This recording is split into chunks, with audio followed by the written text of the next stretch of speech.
Why did I nominate Justin in Safe Canada? The answer is simple.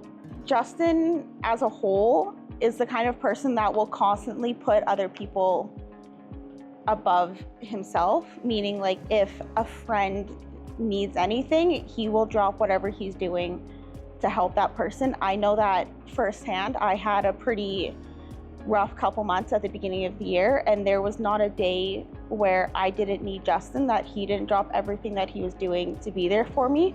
And the fact that I'm just one person really shows how caring he is, and the fact that he's willing to drop whatever he's doing to help an entire community.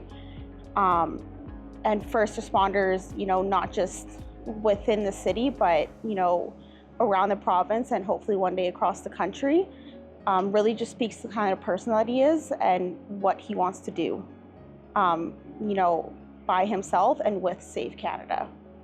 There isn't anything that he wouldn't do to make sure that everyone around him has what they need and that they're doing good. He will do whatever he can, to make sure that the people that are close to him are doing good.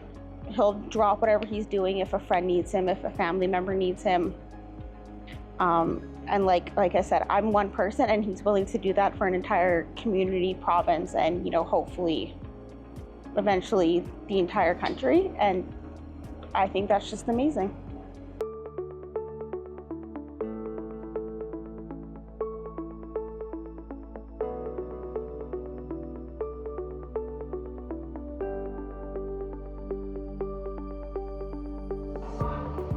For someone hearing about SAFE for the first time, who are you here to support and why? Safe Canada is my way of giving back to the first responders. The first responders are the ones who've saved my life. As we kind of go further into this interview, you're going to hear some stories about what I've done and what they've done and how I am here to support the community. So Safe Canada on a whole is to support those who support the community. What moment pushed you to create SAFE? Going into that, it's a very personal story, but the personal story is what keeps me accountable and what keeps me going each and every day. I struggled with alcohol addiction for years. I didn't understand what was happening, and it got so bad to the point that I almost lost my life. I was 12 hours away from dying, and if it wasn't for my mom and my brother doing a wellness check, and with the first responders, police, fire, and EMS who came and got into my apartment and realized that I was struggling. It was tough. And those are the times in my life that I really realized that a community is there to support you. And if it wasn't for first responders, I wouldn't be here in front of you today to be able to talk to everyone and say, hey, you're not alone on that. What gap was SAFE built to fill? The main vision behind SAFE is to be able to give exposure and awareness to existing organizations and corporations that are out there that support the community. Not only support the community, but also give back to the first responders as well. The gap that we ideally would like to fill as we continue on our journey is to create more resources for those who need them most.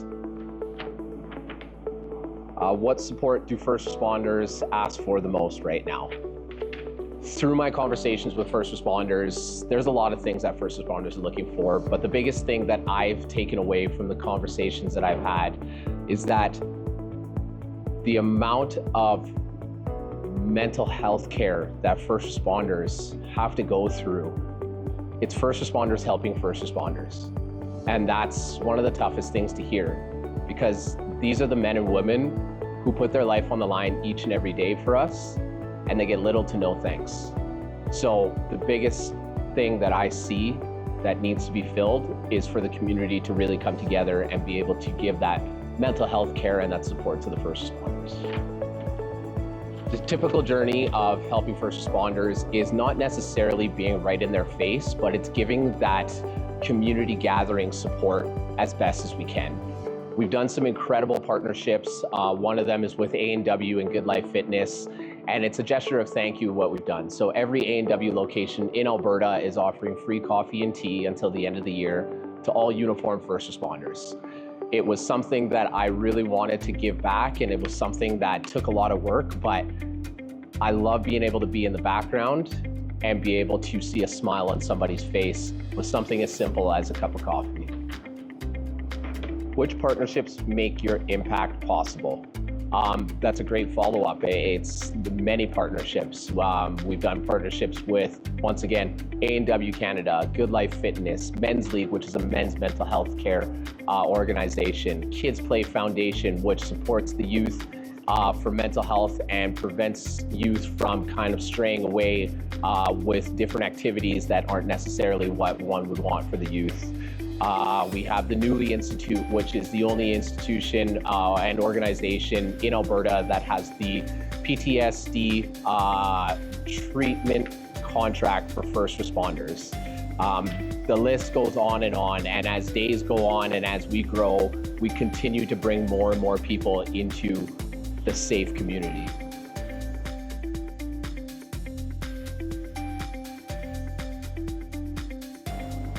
What are the biggest barriers and what moves the needle? The biggest barrier is awareness.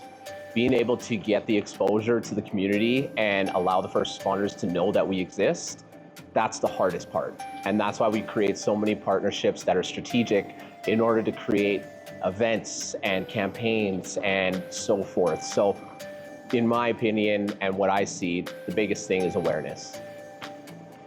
What keeps you grounded on the hard days? Oh, excellent question. The things that keep me grounded on the hard days is knowing that I have the support from my family, my friends, from Sunridge Mazda, from all the people who believed in me when I was down. When I didn't believe in myself and I didn't love myself, the hardest thing was to see what I truly was here for. And to know that I've been on this earth and I was given a second chance at life, I know I have a purpose and I believe I found my calling. So the things that keep me grounded on the hard days is knowing that there is someone that's watching out for me and there is a community that's by my side supporting me to move forward. What does service mean to you now? Service to me, to bring it back to my sobriety. I'm over 5 years sober and counting. And service in sobriety means that you do things for the community without asking questions. You don't look for something back in return. Service is something that comes from the heart. It doesn't come from something that you feel needs to be done in order for somebody to notice. That's the big goal of Safe Canada. We don't want to be sitting here saying we need all of the people to know what we're doing all the time. We want people to say, wow, I feel so supported by the community that's around me. What would you say directly to a first responder who's struggling today? Very simple. You're not alone.